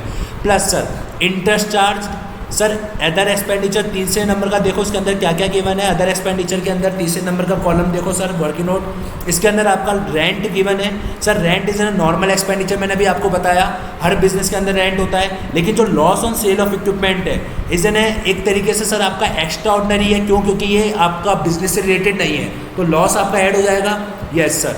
Loss on sale of asset आपका क्या हो जाएगा सर, ऐड हो जाएगा। समझ में आया क्या, लॉजिक क्लियर हुआ। क्योंकि सर ये 3,000 रुपये आप ऐड कर दोगे, ठीक है, ये क्लियर है, ये क्लियर है। एम्प्लॉय बेनिफिट एक्सपेंडिचर आपका सर, आप एम्प्लॉय को तो खर्चा दोगे ही ना, यस सर। मटेरियल तो खरीदोगे ही, यस सर। अब अदर इनकम पे, अदर इनकम का वो नोट नंबर 1 पढ़ो, क्या लिखा हुआ है sir, profit on sale of machinery and income tax refund. Both are deducted just because sir दोनों के दोनों हमारे बिजनेस से रिलेटेड नहीं होते, yes sir. Profit on sale of asset हमारे रेगुलर बिजनेस से रिलेटेड नहीं होती सर ये चीज़ें। इनकम टैक्स रिफंड वो भी माइनस करेंगे, क्योंकि जितना चार्ज हो उतना ही माइनस करेंगे, यस सर। समझ में आया क्या, यस सर। बताइए और कुछ भी है क्या सर। अब प्रोविजन फॉर टैक्सेशन वो भी आपका ऐड करते हैं, yes sir. Provision for taxation भी आपका ऐड कर देते हैं। कितने रुपए सर प्रोविजन फॉर टैक्सेशन, 8,000 रुपये। बताइए सर आपके पास क्या आ गया सर, आप ये किस तरीके से कर रहे हो, आप कर रहे हो सर, आपने अपने कॉपी के अंदर जो मैंने अभी आपको कॉन्सेप्ट नोट्स लिखवाया वो बहुत बड़ा सा जो फॉर्मेट लिखवाया उसको आप खोल के रखिए अपने सामने और आप कंपेयर कीजिए कि क्या क्या चीज़ें आपको गिवन और क्या क्या चीज़ें आपको गिवन नहीं है। देखिए क्या वो PNL में गिवन है, क्या PNL में चार्ज हो रखी है क्या, यस, तो फिर उसको आप ऐड कर दीजिए। मैंने देख लिया, मुझे याद है, लेकिन आपको याद नहीं होगी, आप फर्स्ट टाइम पढ़ रहे हो या फिर सेकंड टाइम पढ़ रहे हो एज अ केस में भी, बट आप उसको खोल के देखिए, ठीक है। आपने लिख लिया होगा तो अब मिलाइए कि सर ने क्या वही चीज़ें ली हैं क्या, हाँ सर मैंने वही चीज़ें ली है, उसके अलावा कुछ चीज़ें नहीं ली, क्लियर है। जोड़िए सर, कितना आ गया, 12,000, 7,000, 3,000, कितना हो गया, 22, 20, 17, 25,000 हो गया सर मेरे पास cash before change in working capital. Before change in working capital मेरे पास इतना हो गया। अब मैं वर्किंग कैपिटल का चेंज कंसीडर करूंगा, यस सर। क्या माइनस करूंगा, increase in current asset, current asset को इंक्रीज को माइनस करूंगा, यस सर। अब देखना सर, करंट असेट को चेंज करते समय क्या क्या चीज़ें इंक्लूड नहीं करते, मैंने आपको क्या क्या लिखवाया था सर, कैश एंड कैश को इंक्लूड नहीं करते, इंटरेस्ट रिसीवेबल को इंक्लूड नहीं करते, डिविडेंड रिसीवेबल को इंक्लूड नहीं करते, short term loan and advance को इंक्लूड नहीं करते, लिखवाया है। पढ़िए सर, क्या उसके अंदर कोई चीज़ है क्या, नहीं सर कोई भी ऐसी चीज़ गिवन नहीं है। तो ट्रेड रिसीवेबल और इन्वेंट्री हमारी करंट असेट है, पहले वो 15,000 की थी, अब 21,000 की हो गई, 6,000 बढ़ गई, मतलब माइनस करेंगे सर। 25,000 से 22,000 हो गए, मतलब 3,000 गिर गई, मतलब ऐड करेंगे। समझ में आया, 6,000 माइनस 3,000 ऐड, 6,000 माइनस करेंगे काई के सर, ट्रेड रिसीवेबल के, और 3,000 रुपये काई के ऐड करेंगे सर, इन्वेंट्री के। सर मैं आपको CA के क्वेश्चन करवाने से पहले आपको कुछ बेसिक क्वेश्चन करवाना चाहता हूँ ताकि आपको कैश फ्लो पे कमांड आ सके, बिकॉज सर ये बहुत इंपॉर्टेंट टॉपिक है, 12 से 13 मार्क्स का आता है एग्जाम में ये, ठीक है। ये डिक्रीज इन इन्वेंट्री है, ठीक है। अब सर अपन क्या करते हैं, लाइबिलिटी के अंदर चेंज लेते हैं, करंट लाइबिलिटी के अंदर। तो मैंने क्या बताया था, करंट लाइबिलिटी के अंदर किसका चेंज कंसीडर नहीं करते हैं sir, provision for taxation, clear. उसके बाद सर कोई short term borrowing, bank overdraft, कोई इंटरेस्ट पेबल, कोई डिविडेंड पेबल नहीं है सर, ये दो ही बचे हैं, यस। तो देखो 2,000 से 2,500 मतलब 500 रुपये बढ़ा, मतलब सर आपको क्या करना पड़ेगा, माइनस करेंगे, नहीं सर बड़े। जब करंट लायबिलिटी आपकी बढ़ती है तो आप क्या करते हो, उसको ऐड करते हो। जब करंट लायबिलिटी आपकी इंक्रीज होती है, increase in current liability add होती है, देखिए सर फॉर्मेट के अंदर, यस सर। और ट्रेड पेबल 21,000 से 25,000 हो गया, मतलब ये 4,000 भी आपका क्या होगा सर, ऐड होगा, क्लियर है, यस सर। तो देखिए sir, plus increase in rent plus increase in trade payable, समझ में आई क्या बात, यस सर। कितना 500 रुपये और 4,000 रुपये, 500 रुपये और 4,000 रुपये ऐड कर देंगे। और कुछ भी है क्या, नहीं है सर। बताइए फटाफट से कितना आ जाता है, ये आ जाता है सर 25,000 में से 6,000 गए, 19,000, 19 और 4 23, 26,500, समझ में आया। ये आ गया बिफोर टैक्स, ये क्या आ गया सर मेरे पास, बिफोर टैक्स। इसमें से मैं क्या माइनस करूंगा सर, अब मैं इसमें से क्या माइनस करूंगा सर, मैं माइनस करूंगा टैक्स पेड। क्या माइनस करूंगा सर, टैक्स पेड। अब बताइए टैक्स पेड मैंने आपको कैसे बताया था, PFT अकाउंट बना के।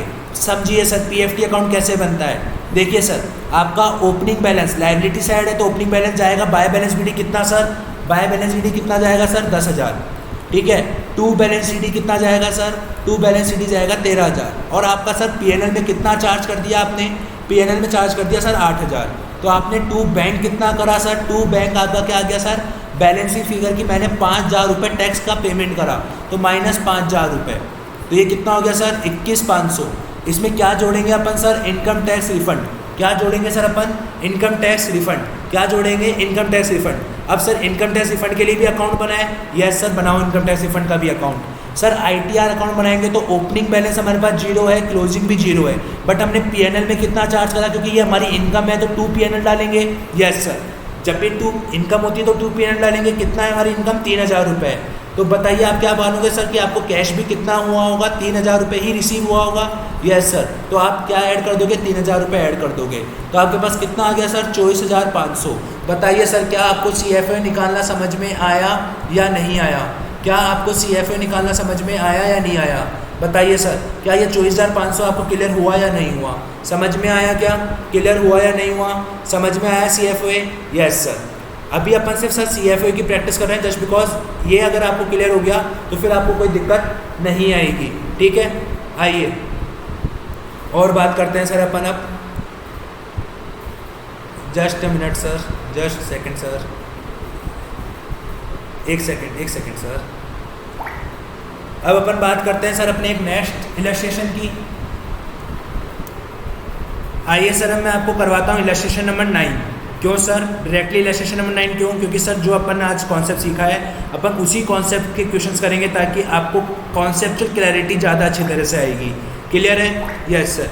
आइए अपन बात करते हैं इलस्ट्रेशन नंबर 9 की, ठीक है, yes sir. Illustration number 9 sir, illustration number 9 में तो पूरा सीएफएस पूछा, हमने तो पूरा सीएसएफ सीखा ही नहीं है सर। आपने सीएफओ तो सीख लिया ना सर, आप सीएफओ ही बना लीजिए इसका। अगर आपने सीएफओ भी बना लिया तो ये मान के चलिए सर आपका सब कुछ क्लियर हो जाएगा।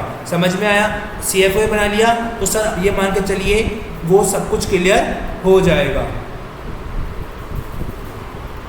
ठीक है, यस सर। स्टार्ट करें सीएफओ, यस सर। देखिए क्या आपको सर पीएनएल गिवन है क्या, हाँ सर। देखिए हमारे को statement of profit and loss account given है, हमारे को statement of profit and loss account given है। तो मैंने आपको क्या बताया था कैसे बनेगा सीएफओ, सर बहुत ही सिंपल है। आपको स्टार्ट किससे करना है, प्रॉफिट आफ्टर टैक्स से।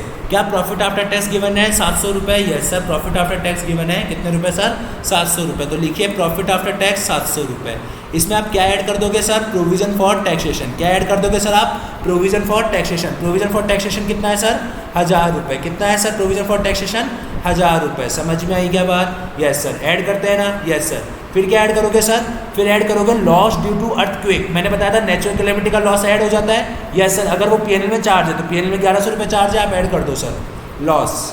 कौन सा वाला, अर्थक्वेक वाला। कितने रुपए सर, 1100 रुपये। समझ में आ रही है क्या बात, yes sir. Depreciation non cash item है, ऐड कर दो सर इसको भी। क्लियर है, यस सर। डेप्रीशिएशन को भी क्या कर देंगे अपन, ऐड कर देंगे, ठीक है। क्लियर हो रहा है या नहीं हो रहा sir. Finance cost sir, interest paid है सर, आपका फाइनेंसिंग का एक्टिविटी है, पीएनएल में चार्ज हो रखा है, ऐड करो सर प्लस इंटरेस्ट। कितने रुपए सर, 200 रुपये। क्लियर है, यस सर। एम्प्लॉय का खर्चा ऑपरेटिंग होता है, रॉ मटेरियल ऑपरेटिंग होता है। क्लियर है, yes sir. Other income, other income में क्या लिखा हुआ है सर, डिविडेंड की इनकम। क्या सर डिविडेंड इनकम हमारी ऑपरेटिंग होती है, नहीं सर। ये हमारा क्या होता है, फाइनेंसिंग इन्वेस्टिंग होता है। तो डिविडेंड इनकम को क्या करेंगे सर अपन, माइनस करेंगे। समझ में आया या नहीं आया, बताइए सर। क्या उस फॉर्मेट के अंदर के अकॉर्डिंग ही कर रहा हूँ मैं, जो आपको लिखवाया मैंने। पढ़ते रहिए सर बार बार, तभी आपको वो सारी चीज़ें याद हो जाएगी। क्लियर है, यस सर। और कुछ भी है क्या सर, ऐसा कोई आइटम जो कि पीएनएल में चार्ज हो रखा है जबकि वो होना नहीं चाहिए, नहीं सर, ऐसा कुछ भी नहीं है। क्लियर है, यस सर। फटाफट से बताइए आपके पास कितना आ जाता है सर, बताइए सर फटाफट से कितना आ जाता है आपके पास। आता था 700 प्लस 1000, 1700, 1700 प्लस 1100 कितना हो गया, 2800, 2800 3200, और ये हो गया सर आपके पास 2200। ये क्या आ गया आपके पास, before change in working capital, before change in working capital. समझ में आया या नहीं आया, यस सर। अब वर्किंग कैपिटल का चेंज लें, yes sir. Current asset given है जिसके अंदर कैश एंड कैश इक्विवेलेंट का चेंज नहीं लेते, एक short term loan and advance का चेंज नहीं लेते। क्या ये चीज़ लिखवाई थी मैंने आपको, यस सर। कौन कौन सा बच गया, इन्वेंट्री और ट्रेड रिसीवेबल। इन्वेंट्री 1300 रुपये से 1200 की हो गई, मतलब 100 रुपये से क्या हो गई सर, बढ़ गई, 100 रुपये से कम हो गई, यस सर कम हो गई तो मतलब क्या करेंगे सर, प्लस करेंगे। Decrease in inventory, inventory decrease हो गई सर कितने रुपए से, 100 रुपये से। सर 900 रुपये से 800 रुपये के ट्रेड रिसीवेबल हो गए, सर डिक्रीज हो गया, yes sir. Decrease in debtor कितने रुपए सर, 100 रुपये। समझ में आई क्या बात, लॉजिक क्लियर हुआ क्या, यस सर। अब आगे करंट एसेट क्लियर है। अब सर करंट लायबिलिटी का चेंज ले, करंट लायबिलिटी में भी सर किसको छोड़ के, शॉर्ट टर्म बोरोइंग्स को छोड़ के ट्रेड पेबल का चेंज कंसीडर करेंगे, यस सर। कितने से कितना हो गया, 400 से 500, 400 से 500 तो 100 रुपये बढ़ गया मतलब क्या करेंगे सर, ऐड करेंगे इंक्रीज इन क्रेडिटर, कितने रुपए सर, 100 रुपये, वो भी बढ़ गया। तो बताइए आपके पास टोटल कितना हो गया, आपके पास हो गया सर 2500 रुपये बिफोर टैक्स। बिफोर टैक्स कितना हो गया सर आपके पास, 2500 रुपये। समझ में आया या नहीं आया, लॉजिक क्लियर हुआ या नहीं हुआ, समझ में आया या नहीं आया। अब इसमें से क्या माइनस करते हैं सर, टैक्स पेड माइनस करते हैं। आपको फॉर्मेट याद होगा ना सर, तो आप सब कुछ कर लोगे। टैक्स पेड माइनस करते हैं सर, टैक्स पेड माइनस करने के लिए क्या बनाते हैं, पीएफटी का अकाउंट बनाते हैं, यही बनाते हैं, हाँ सर ये लिखवाया है। ओपनिंग बैलेंस देखिए सर 0 है, क्लोजिंग बैलेंस देखिए सर 0 है, क्योंकि क्वेश्चन में गिवन ही नहीं है। देखिए सर ओपनिंग और क्लोजिंग दोनों 0 है, क्योंकि क्वेश्चन में कहीं इनकम टैक्स पेबल या प्रोविजन फॉर टैक्सेशन के लिए कुछ गिवन ही नहीं है, ठीक है। आपने पीएनएल में कितना चार्ज करा है, बाय पीएनएल कितना चार्ज करा है, 1000 रुपये। तो मैं क्या मानूंगा, टू बैंक भी कितना करा होगा सर आपने, 1000 रुपये। अकाउंट को तो बराबर करना ही है ना सर, बराबर करने के लिए टू बैंक बैलेंसिंग फिगर। समझ में आया क्या, यस सर। कितना रुपये हो गया सर, 1500 रुपये। इसमें से अब क्या ऐड करते हैं अपन सर, इनकम टैक्स रिफंड, जो कि है क्या, नहीं है सर। फिर क्या करते हैं सर, कोई भी अगर अर्थक्वेक लॉसेस है, कोई भी नेचुरल कैलेमिटी का लॉस है तो उसको माइनस करते हैं, यस सर। कितना है हमारे पास नेचुरल कैलेमिटी का लॉसेस, 1100 रुपये, माइनस कर दीजिए सर, क्या कर दीजिए, माइनस कर दीजिए। Loss due to earthquake, earthquake loss का क्या कर देंगे अपन, अर्थक्वेक का लॉस क्या कर देंगे सर, माइनस कर देंगे। समझ में आई क्या बात, यस सर। तो अगर 400 रुपये क्या बचेगा आपके पास, 400 रुपये बचेगा CFOA। बताइए सर समझ में आया या नहीं आया, आपको लॉजिक क्लियर हुआ या नहीं हुआ। देख रहे हो सर आप, मैं आपके लिए क्या कर रहा हूँ, सिर्फ मैं कुछ नहीं कर रहा, जो मैंने आपको फॉर्मेट लिखवाया है ना, उसी फॉर्मेट के अकॉर्डिंग। सर आपने लिखवाया था अर्थक्वेक लॉस का भी अकाउंट बनाएंगे, अकाउंट बना के बनाएंगे, यस सर। लॉस का अकाउंट बनाए, हाँ सर बनाओ। आपका ओपनिंग बैलेंस कितना है सर, लॉस है, लॉस है, लॉस है मतलब एक तरीके से sir to balance BD 0, by balance CD 0, ठीक है। वैसे लॉस का कभी कोई बैलेंस नहीं होता, फिर भी मैं आपको बता देता हूँ एक तरीके से, अगर कोई अनअमोर्टाइज लॉस हो तो, ठीक है। सर आपने PNL में कितना चार्ज करा, बाय PNL कितना चार्ज करा सर आपने, बाय PNL का लॉस है ना सर, लॉस कितना चार्ज करा आपने PNL में, आपने 1100 रुपये का लॉस चार्ज किया। तो आप क्या करोगे सर, पेमेंट करोगे कितने रुपये का, 1100 रुपये का। समझ में आई या नहीं आई बात, लॉजिक क्लियर हुआ या नहीं हुआ, समझ में आया या नहीं आया, यस सर। वैसे ऐसा कोई अकाउंट बनता नहीं है, आपको ध्यान रखना है, जो भी आपका अर्थक्वेक का लॉस होगा उसको आपको क्या करना पड़ेगा सर, माइनस करना पड़ेगा। जो भी अर्थक्वेक का लॉस होगा उसको आपको क्या करना पड़ेगा, माइनस करना पड़ेगा। लिखवाया था मैंने आपको कॉन्सेप्ट नोट्स में, आइए सर देखते हैं एक बार क्या मैंने आपको लिखवाया या नहीं लिखवाया। क्लियर है, यस सर। देखिए फटाफट से, लिखवाया था मैंने आपको, यस सर। ये देखिए सर, अर्थक्वेक का लॉस भी अपन क्या करेंगे, माइनस करेंगे नेचुरल कैलेमिटी का। बाय प्रिपेयरिंग अकाउंट आप इसको हटा सकते हो एक तरीके से, जस्ट बिकॉज सर इसका कोई अकाउंट बनता नहीं है। क्लियर है क्या, यस सर। समझ में आई चीज़, क्लियर, यस सर। समझ में आया क्या, हाँ सर क्लियर है। CFOA क्लियर हो गया, यस सर। देखिए आपका CFOA कितना आ रहा है, 400 रुपये। सर इस क्वेश्चन में मिसप्रिंट है, इस क्वेश्चन में मैं आपको बता देता हूँ सर, इस क्वेश्चन में मिसप्रिंट है, यहाँ 400 रुपये लिखिए और अपना एकदम सॉल्यूशन पूरा सही है। क्लियर है, समझ में आ रही है बात, यस सर। क्लियर हुआ क्या, बताइए सर, समझ में आया क्या, यस सर। इलस्ट्रेशन नंबर 9 के अंदर मिसप्रिंट है सर, क्लियर है, यस सर। क्यों मिसप्रिंट है, क्योंकि सर इन्होंने डिविडेंड इनकम को कंसीडर नहीं करा, जबकि डिविडेंड इनकम भी आपकी कंसीडर होगी, जो कि 1000 रुपये क्या होगी सर, माइनस होगी। तो आपके पास 2200 रुपये बचेगा, इधर 2500 बचेगा, इधर 1500 बचेगा। क्लियर है क्या, यस सर। समझ में आया, यस सर। आइए अपन अब बात करते हैं और ऐसे क्वेश्चनों की जिसके अंदर आपको statement of profit and loss account given है। ये रहा सर, इसका भी अपन क्या बना लेते हैं सर, इलस्ट्रेशन नंबर 10 का भी हम क्या बना लेते हैं, CFOA। क्यों, क्योंकि इसके अंदर भी हमारे को क्या गिवन है sir, statement of profit and loss account given है। समझ में आ रहा है सर, मतलब ऐसे सारे क्वेश्चन जिनके अंदर आपको statement of profit and loss account given होगा, उनका अगर अपन CFOA बनाना सीख लेंगे तो आपके लिए ईजी हो जाएगा पूरा चैप्टर। Yes sir. देखिए क्या है सर, आपको profit and loss account given है, तो मतलब CFOA बनाए, यस सर। कैसे बनाएंगे, सबसे पहले प्रॉफिट आफ्टर टैक्स कितना गिवन है सर, प्रॉफिट आफ्टर टैक्स 3230 रुपये का, 3230 रुपये का। इसके अंदर क्या जोड़ेंगे sir, provision for taxation, provision for taxation कितना है सर, 300 रुपये।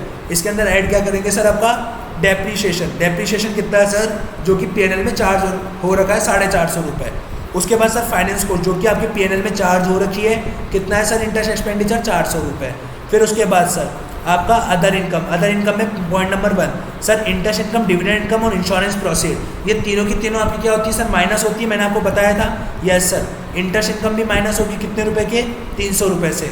सर आपका डिविडेंड इनकम भी माइनस होगा कितने रुपए से, 200 रुपये से। देखिए सर आप, क्योंकि ये हमारी इन्वेस्टिंग होती है इस कारण से ये ऑपरेटिंग में नहीं आएगी, इस कारण से माइनस कर रहे हैं। ठीक है सर, इंश्योरेंस क्लेम मुझे रिसीव हुआ है, मुझे इंश्योरेंस क्लेम रिसीव हुआ है, इंश्योरेंस क्लेम 140 रुपये का, ये भी हम माइनस करेंगे। क्लियर है सर, क्लियर है?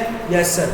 तो बताइए आपके पास कितना आ जाएगा सर? और कुछ भी है क्या जो पीएनएल में चार्ज हुआ है? नो सर, और कुछ नहीं है। पीएनएल में जो चार्ज हुआ था हमने उसके अकॉर्डिंग पूरा सीएफओ तैयार कर लिया। मतलब सर जब भी पीएनएल अकाउंट गिवन देता है तो आपको पीएनएल अकाउंट के आइटम्स को ही देखना है, अदर कोई इन्फॉर्मेशन आपको नहीं पढ़नी है, अदर कोई इन्फॉर्मेशन आप लोगों को नहीं पढ़नी है। क्लियर है? Yes sir. बाकी इन्फॉर्मेशन से हमारे को मतलब नहीं है।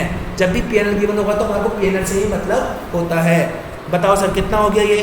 फटाफट से टोटल कीजिए सर एक बार इसका, कीजिए सर फटाफट से टोटल। 3230 प्लस 300 प्लस 850 माइनस 500 640 कितना हो गया सर? 3740 आ गया क्या? Yes sir. ये क्या आ गया हमारे पास 3740 sir? Before change in working capital, before change in working capital. अब इसमें से क्या माइनस करेंगे सर? अब हम वर्किंग कैपिटल का चेंज मतलब increase in current asset. Yes sir, current asset का चेंज लेते समय मैंने आपको क्या बताया था, क्या क्या चीज़ें आपको कंसिडर नहीं करनी सर? एक तो इंटरेस्ट रिसीवेबल कंसिडर नहीं करना, cash and cash equivalent consider नहीं करना, और करंट इन्वेस्टमेंट को भी इंक्लूड नहीं करना, क्योंकि वो क्या माना जाता है? कैश एंड कैश इक्विवेलेंट का पार्ट माना जाता है। तो सर ये ट्रेड रिसीवेबल और इन्वेंट्री का ही कंसिडर करेंगे। Yes sir. देखिए सर 1950 से 900 रुपये की हो गई, मतलब 1050 रुपये से कम हो गई। Yes sir.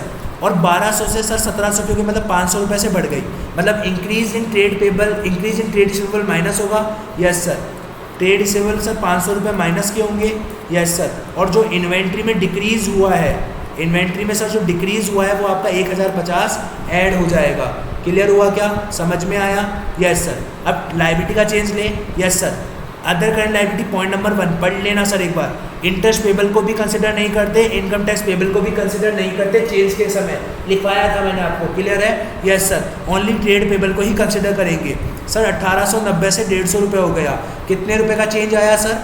सर ये सीए इंटर वालों आप ये मत सोचना कि आपके लिए काम की चीज़ नहीं है सर, सबके अंदर कॉन्सेप्ट सेम रहता है, समझे? आपको एडिशनल क्वेश्चंस की प्रैक्टिस हो जाएगी, और आपके तो वैसे भी आता ही भी बहुत बड़े मार्क्स का है, 15 मार्क्स का आपका सीएफएस आता है, कैश फ्लो स्टेटमेंट। तो आप गलती मत करना कि आप छोड़ के जाओ, आप समझो सर इनको, तभी तो जाके जब मैं आपको सीए की डिटेल क्वेश्चन कराऊंगा तो आप जल्दी से समझ पाओगे, क्योंकि आपका बेसिक स्ट्रांग हो जाएगा। 1750 पर डिक्रीज हो रहा है सर, डिक्रीज हो रहा है मतलब माइनस कर दीजिए सर, डिक्रीज हो रहा है मतलब सर माइनस कर दीजिए। समझ में आया? डिक्रीज इन ट्रेड पेबल कितने रुपए सर? कितना डिक्रीज हो रहा है सर? 1740। 1740 क्या कर दीजिएंगे सर? माइनस कर देंगे। और कुछ भी है क्या? नहीं सर। तो हमारे पास ये क्या आ जाएगा? बिफोर टैक्स, कि भाई टैक्स से पहले कितना आ गया, कीजिए सर कितना आता है? 1500 में 1000 जोड़ेंगे तो सर 2550 आ रहा है क्या बिफोर टैक्स? क्लियर है क्या? Yes sir. अब क्या माइनस करते हैं सर? टैक्स पेड माइनस करते हैं। यस सर। और टैक्स पेड निकालते कैसे हैं बताइए सर? टैक्स पेड निकालते ही कैसे हैं ये बताइए सर आप मुझे, कैसे निकालते हैं tax paid? Sir tax paid निकालने के लिए पीएफटी का अकाउंट बनाते हैं। Yes sir. तो पीएफटी अकाउंट बनाए? हाँ सर। ओपनिंग बैलेंस बताइए कितना है? ओपनिंग बैलेंस है सर 1000 रुपये। कितना रुपये सर? 1000 रुपये। क्लोजिंग बैलेंस बताइए सर, क्लोजिंग बैलेंस कितना है? 400 रुपये। ठीक है। आपका पीएनएल में कितना चार्ज हुआ है सर? बाय पीएनएल कितना चार्ज हुआ है सर? बाय पीएनएल चार्ज हुआ है 300 रुपये। कितने रुपये? 300 रुपये बाय पीएनएल चार्ज हुआ है। मैं कह सकता हूँ एक तरीके से, मैंने बैंक से कितना पेमेंट करा होगा? 900 रुपये का टू बैंक अकाउंट 900 रुपये। समझ में आया नहीं आई बात? Yes sir. तो टैक्स पेड क्या करेंगे सर? अपन माइनस कर देंगे कितने रुपये? 900 रुपये। उसके अलावा देखिए सर, उसके अलावा और कुछ भी गिवन है क्या? इनकम टैक्स रिफंड गिवन है क्या? No sir. कोई लॉस ड्यू टू अर्थक्वेक है क्या? No sir. फिर क्या करते हैं? इंश्योरेंस क्लेम अगर आपको रिसीव्ड हुआ है तो वो ऐड करते थे। Yes sir, insurance claim received add करेंगे। तो बताओ आपके पास अब कितना आ जाएगा सर? कितना आ जाएगा सर? 2550 माइनस 900 प्लस 140 कितना आ गया सर? 1790 रुपये। बताओ सर समझ में आया या नहीं आया? लॉजिक क्लियर हुआ या नहीं हुआ? देखिए सर मैंने आपको यही लिखवाया, यस सर। अगर कोई इंश्योरेंस क्लेम रिसीव होता है तो आप उसको क्या करोगे, ऐड करोगे। अगर कोई loss due to natural calamity है तो उसको माइनस करोगे। और स्टार्टिंग में इन दोनों को मैंने क्या करवाया था, माइनस करवाया था। देखो इंश्योरेंस क्लेम अगर रिसीव हुआ है तो अपन उसको माइनस करेंगे, ठीक है, यस सर। लेकिन सर आप इसको ऐड कब करोगे, इंश्योरेंस क्लेम रिसीव्ड को आप लिख लीजिए सर यहाँ पे, ऐड कब करोगे, व्हेन, जब it is relates to operating, जब वो ऑपरेटिंग से रिलेटेड होगा ना सर, तभी अपन उसे ऐड करेंगे। मान लो ये इंश्योरेंस क्लेम मुझे रिसीव हुआ होता, मैं बताता हूँ सर आपको इस एग्जांपल के थ्रू, मान लो अगर हमारे को सर ये जो इंश्योरेंस क्लेम है वो रिसीव हुआ होता, किस कारण से सर, मशीनरी के लिए रिसीव हुआ होता, तो मैं सर इंश्योरेंस क्लेम माइनस तो करता, लेकिन सर यहाँ पे फिर मैं ऐड नहीं करता। क्यों नहीं करता ऐड, क्योंकि मैंने क्या लिखवाया, वो सिर्फ कब ऐड करते हैं, जब वो ऑपरेशन से रिलेटेड होगा तभी ऐड करेंगे। समझ में आया क्या, माइनस तो करेंगे, माइनस में तो दिक्कत ही नहीं है, क्योंकि वो सर हमारे नॉर्मल बिजनेस के इसलिए माइनस कर दो। ऐड कब करेंगे, जब अगर वो हमारे ऑपरेटिंग से रिलेटेड होगा तो उसको हम इंश्योरेंस क्लेम को ऐड करेंगे। अगर इन्वेस्टिंग से रिलेटेड होगा तो उसे हम यहाँ ऐड नहीं करके कहाँ ऐड करेंगे, CFIA में ऐड करेंगे। क्लियर है क्या, समझ में आई मैंने क्या बोला सर, अगर समझ में आया हो तो उतार लीजिए। क्लियर है, समझ में आया क्या, यस सर। आपका CFA क्लियर है, देख लीजिए क्या सर, 1790 रुपये आ रहा है क्या, यस सर। समझ में आया क्या, क्लियर हुआ क्या सर, समझ में आई चीज़, क्लियर है, यस सर। तो सर आज की क्लास में अपन इतना ही रखेंगे। CFOA का जो टाइप नंबर 1 था कि इनडायरेक्ट मेथड से अपन टाइप नंबर 1 के क्वेश्चन कैसे करेंगे वो अपन ने सीखा। कल की क्लास में अपन CFIA सीखेंगे और CFFA सीखेंगे, ताकि अपना टाइप 1 के सारे क्वेश्चन अपन खत्म कर दें। और कल अपन CA इंटर की बुक के भी क्वेश्चन सॉल्व करेंगे। आज आपको बेसिक जरूर समझाना था, इस कारण से मैंने इस बुक का यूज़ करा। ठीक है सर, तो आज के लिए अपन इतना ही रखते हैं। Tata, bye bye, good night sir, bye.